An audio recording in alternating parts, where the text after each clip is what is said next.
everyone, this is V at Vince Between the Lines. Welcome to my channel if you're new, and if you watched my video before, welcome back.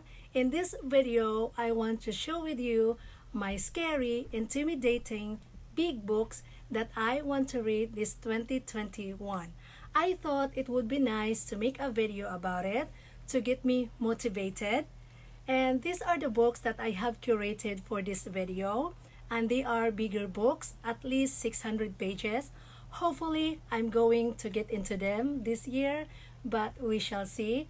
I'm usually very intimidated by the size, and when you see a big book, it just feels daunting to start it and to actually finish it. However, I've learned through the years that usually it's definitely worth reading because a lot of those big books are really good. Okay, let's get into it. And the first big book that I have here is The Luminaries by Eleanor Catton, and it was awarded the 2013 Man Booker Prize, and it's about a gold rush set in New Zealand, South Island, in 1866, and we follow Walter Moody, a prospector who travels to the west coast of Hokitika. I'm gonna write it down here because it's really hard to pronounce the words. And to make his fortune on the gold field. I heard a lot of good stuff about this book. I follow a lot of booktubers and they love this book. So I'm so intrigued about it. And the next book, or the next big book that I have here, is The Woman in White by Wilkie Collins. And this is my first Wilkie Collins. And also I have this Barnes and Noble edition. Don't get me wrong, I don't like the cover much, but it's okay. This is the first mystery novel at the time it was published, and it published in 1859. And the story about Walter Hartwright, a young art teacher who encountered this woman who dressed all in white and lost in London. And he is later informed by the policeman that this woman has escaped from asylum. And this is my first Wilkie Collins, as what like I've said. So yes. And the next big book that I have here is Don Quixote by Miguel de Cervantes. I heard this is a classic under hype and episodic. This edition that I have is Oxford World Classic and translated by Charles Jarvis.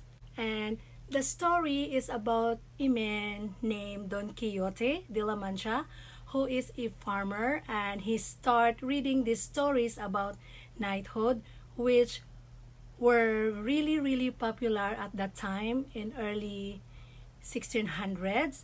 Don Quixote and Chanso Panza, whose Don Quixote's squire, go on a bunch of adventure. This book is gigantic, as you can see. I'm gonna check.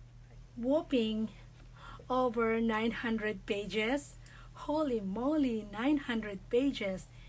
I also joined a read-along on Bookstagram with a bunch of Bookstagrammer.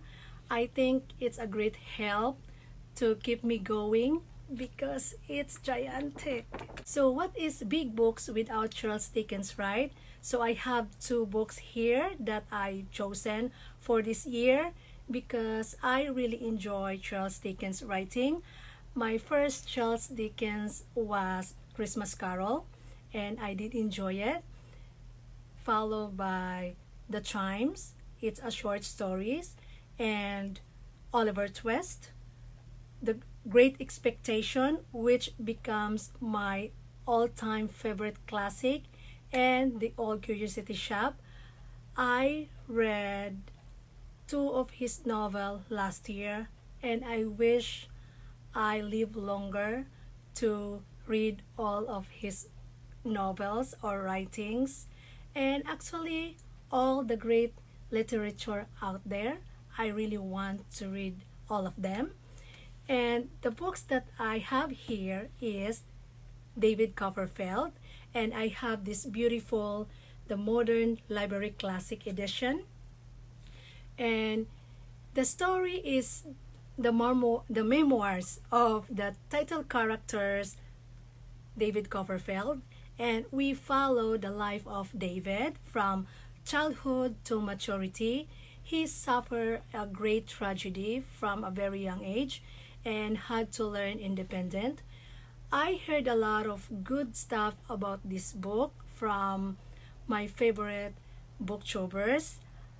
They really love David Copperfield, and of all Dickens writing, this is their favorite.